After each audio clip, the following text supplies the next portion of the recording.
साल के जो मुसलमानों की एक थ्योरी बनी हुई है कि जब तक वो दिन में 5 बार मोदी को गाली ना दे लें, तो तब तक उसके पक्के मुसलमान होने का सबूत ही नहीं है। तो मैं यही यार देखो, थोड़ा गाली सा पूछ रहा हूँ किसी कि आप कह रहे हो कि सफाई अभियान चल रहा है कश्मीर में, मोदी जी ने सफाई अभियान चलाया हुआ है। तो ये चीज़ है ना, कहीं न कहीं वो परेशान करती है, हैरान करती है लोगों को कि भई इसने गाली नहीं दी, मतलब दैट मीन्स ये अच्छे मुसलमान नहीं है शायद, सच्चे मुसलमान नहीं है शायद। देखो, ये गाली लोग देना एनआरसी के कोई खिलाफ हो अच्छी गए बात हैं, थोड़ी सीए के होती है। खिलाफ हो रहे हैं और ये पॉपुलेशन कंट्रोल की बात कर रहे हैं। अरे ये लोग कैसे देश बचाने की बात कर रहे हैं? कैसे कोई व्यक्ति ये कह सकता है कि देश के स्रोत खत्म हो सकते हैं, बेरोज़गारी फैल सकती है, बहुत ज़्यादा जनसंख्या बढ़ने से हॉस्पिटल्स में बहुत ज़्यादा बीमारियाँ को कंट्रोल करने की जो एक अनियमितता हो सकती है, वो बढ़ सकती है। कोई कैसे कह सकता है? तो वो चीज़ मैं कह रहा था कि आप जो वर्ड्स बोल रहे हो, जिन तरीके की भाषा का प्रयोग कर रहे हो, उसको रोक लो, ब्रेक लगा लो, नहीं तो हो सकता है आपके खिलाफ फतवा आ जाए। अरे तो हम भारत में रहते हैं यार, कोई पाकिस्तान, कोई इस्लामिक कंट्री में नहीं रहते कि उनका डर है। और हमने मोदी जी को वोट किस लिए दिया है? बीजेपी को आया है उनको। पूरे देश हम पे के फतवा फ्यूचर क्यों की जारी सहायता होगा? कर हम किसी इस्लामिक कंट्री में थोड़ी रहते हैं। इनसे पूरे डरना थोड़ी है यार। हम कौन सा गलत काम कर रहे हैं, किसी को मार रहे हैं? मतलब इनके नजर में हमने किसी को गाली दिया तो हम बुरे, मतलब सॉरी अच्छे। अगर हमने गाली नहीं दिया तो हम बुरे। ये सर्टिफिकेट थोड़ी देंगे यार। ये ऊपर से किसी पत्र लेकर आए कि ये गाली देंगे तो ही मतलब ये सच्चे मुस्लिम है, गाली नहीं देंगे तो ये बुरे मुस्लिम है। ये एक तरह का हमको ज्ञान बांटते हैं कि अरे अच्छी अच्छी बातें करा करो, गाली नहीं देना है, ये नहीं करना है, फलाना नहीं। और दूसरी तरफ ये ऐसा एक्सपेक्टेशन रखते हैं कि हम सोशल मीडिया पे किसी पर्टिकुलर पर्सन को टारगेट करें। अरे मोदी जी को कम टारगेट करने वाले हैं क्या कि अभी हम उनको और टारगेट करें? और कोई अच्छा चीज करता है तो इनको मतलब देखा नहीं जाता, पछता ही नहीं है। ऊपर से ये मतलब कुछ कुछ जो छुटकर्रे लोग होते हैं ना, उन लोग सर्टिफिकेट लेके आए हैं। सच कह रही हूँ। ये इनके हाथ में है कि कौन सच्चा मुस्लिम है, कौन गंदा मुस्लिम है। इन्होंने तो मतलब अभियान शुरू किया है ना। हुँ, वो तो मतलब अगर किसी किताब में ऐसा होता कहीं लिखा हुआ, तो जैसे कि एक किताब में से ये निकाल दिया गया था कि कोरोना तो इस किताब से निकला है पर्टिकुलर, क्योंकि उस किताब का नाम और कोरोना का नाम भी कुछ मैच करता हुआ ही है। अगर उस किताब में कहीं मोदी का नाम लिखा होता या मोदी के कुछ संबंधित कुछ ऐसा लिखा होता, तो फिर तो अभी तक बहुत बड़ी वेव हो जाती कि भई देखो ये लिखा हुआ है कि मोदी का विरोध करना ही करना है। देखिए, ये एक अपना बोलते हैं ना, पर्सनल थॉट होता है कि लोग किसको सपोर्ट करें किसको ना करें। ठीक। और ये कोरोना को किसी बुक के जरिए आप जोड़ते हो तो कितनी गलत बात है।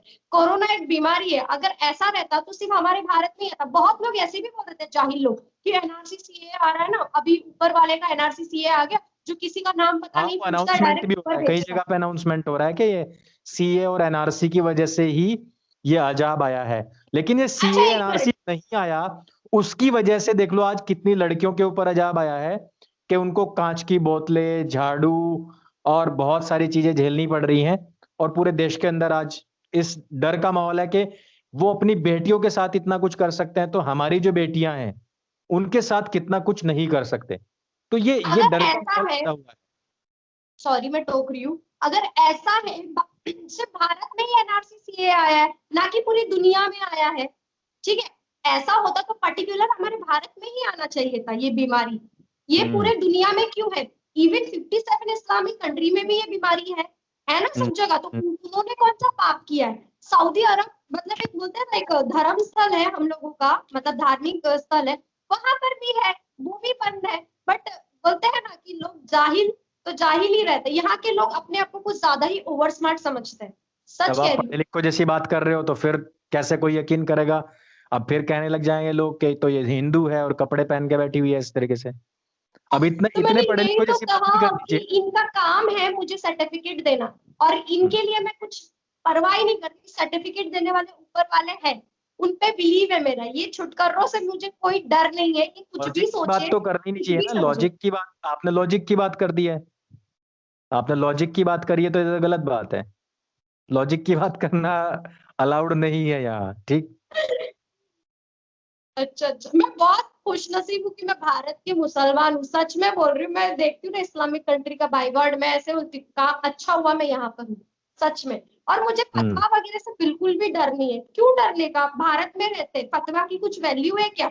ये संविधान से देश चलता है। जो संविधान संविधान का नारा लेकर घूमते हैं जो पॉलिटिशियन, हमेशा हर बात पे संविधान लेके आते हैं, तो हमें भी संविधान खेलना आता है भाई, हम भी संविधान लाएंगे, हमें भी अधिकार है, हम बोल सकते हैं। कौन सा हमने किसी धर्म को, जाति को, किसी पर्टिकुलर लोगों को गाली दिया है? हम तो अच्छी बात कर रहे हैं, तो मैं भी तो संविधान का हवाला ले सकती हूँ, मुझे अधिकार है।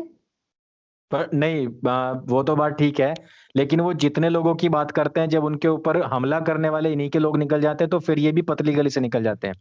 जैसे कि जब संविधान की बात आई थी, कि हम हमेशा संविधान की रक्षा के लिए खड़े होंगे। फिर एक व्यक्ति आया, तो उसने कहा कि हम शरिया लागू कर देंगे। तो ये सारे संविधान के रक्षक पतली गली से निकल गए थे। उसके बाद इन्होंने कहा कि दलित भाई हैं हमारे, हम दलितों की रक्षा करेंगे। अभी बिहार में दलित जो है पीट दिए, अब ये सारे पतली गली से निकल गए। फिर इन्होंने कहा हम मुसलमानों की रक्षा करेंगे, बाहर से आने वाले बांग्लादेशियों को सपोर्ट करेंगे। अभी बांग्लादेशियों ने इनकी ही एक लड़की के साथ में ऐसा कर दिया, तो ये पतली गली से निकल गए। शाहीन बाग में कह रहे थे महिला शक्ति, महिला शक्ति।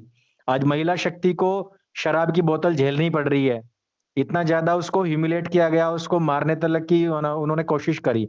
आज महिलाओं के जो सम्मान की रक्षा करने वाले थे, सारे पतली गली से निकल लिए। तो ये तो दोगलापन है। खैर, इसमें हम कुछ कह ही नहीं सकते, कर ही नहीं सकते। बट मैं आपको रोक रहा हूं, और मेरी सलाह है कि आप लॉजिक की बात मत किया करो। अब लॉजिक की लॉजिक की बात ना बात करें। करना स्वास्थ्य के लिए हानिकारक हो सकता है। अब हवा हवाई में बात करनी तो कैसे चलेगा? प्रूफ के साथ बात करना चाहिए, किसी को भी हवा हवाई में बात नहीं करनी चाहिए। आपको पर्टिकुलरली प्रूफ रखना चाहिए आपकी बातों का, तो ही आपकी बात मानेंगे। अब आप वीडियो बनाते हो, मैं जस्ट छोटा सा एग्जांपल देना चाहूंगी। जो कहते हैं, आपको नहीं कह रही कि आप जो मतलब बोलते हैं लॉजिक से बात करना गलत है, तो उनके लिए सवाल बोलना चाहूंगी कि हम कुछ भी चीजें करते हैं या आप वीडियो बनाते हो, तो आप प्रूफ के साथ ही बनाते हो ना, कि हवा हवाई में बता देते हो कि नहीं ये यहाँ वहां ऐसी ऐसी चीजें हुई है? बिल्कुल नहीं ना। तो लॉजिक होना जरूरी है हर बात में, हर जगह पर।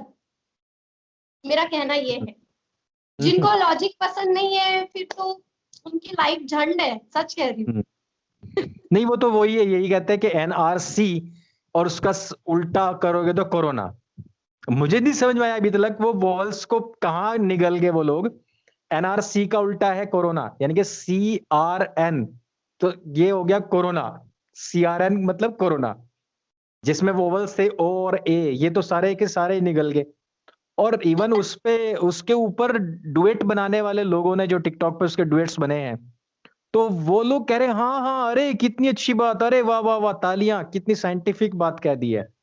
तो ऐसे लोगों की एक्चुअली डिमांड है कुछ लोगों के लिए। वो उन्हीं को सर्टिफिकेट देते हैं कि यही लॉजिकल बात कर सकते हैं, यही लॉजिकल बात है कि एनआरसी का उल्टा कोरोना होता है। कोरोना हमारी किताब से निकला है, उसमें पहले उसका जिक्र आ गया था। सुमैया तारा दिखाई देगा तो उस दिन कोरोना खत्म हो जाएगा। और कोरोना जो है वो सब गैर फलाने ढिमकाने लोगों के ऊपर एक अजाब है। तो अरे ये जो यार, चीजें हैं, ये इलॉजिकल करके ही लोगों ने फैला पाए हैं। इलॉजिकल बात करो तो आपका सम्मान बढ़ेगा, आपके फॉलोवर्स बढ़ेंगे। कोशिश कर लिया आपने, बहुत मेहनत कर ली, आपके फॉलोवर्स नहीं बढ़ रहे हैं, और ना ही बढ़ सकते हैं। इवन आपको गालियां खूब मिलेंगी, आपको डिसलाइक्स खूब मिलेंगे, धमकियां बहुत मिलेंगी, और बहुत सारी चीजें हैं कि आपको यही कहा जाएगा कि आप हिंदू हैं।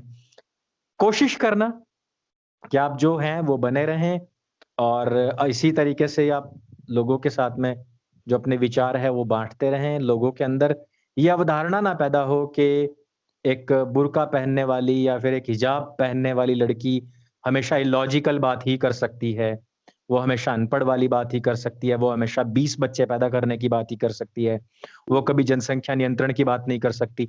इस चीज को कभी बनने मत देना। बहुत बहुत शुभकामनाएं हैं, और आपका जो ये शक्ति है जो बोलने की, जो आपकी है, वो बहुत अच्छी है, और आपने बहुत क्लियरली बहुत सारी बातें कही हैं, समझाई हैं, और संदेश देने का प्रयास किया है महिलाओं की रक्षा के लिए, और घुसपैठियों के जो आतंक मच रहा है उसके खिलाफ भारत की रक्षा के लिए, और सफाई अभियान पे बहुत कुछ बोला है।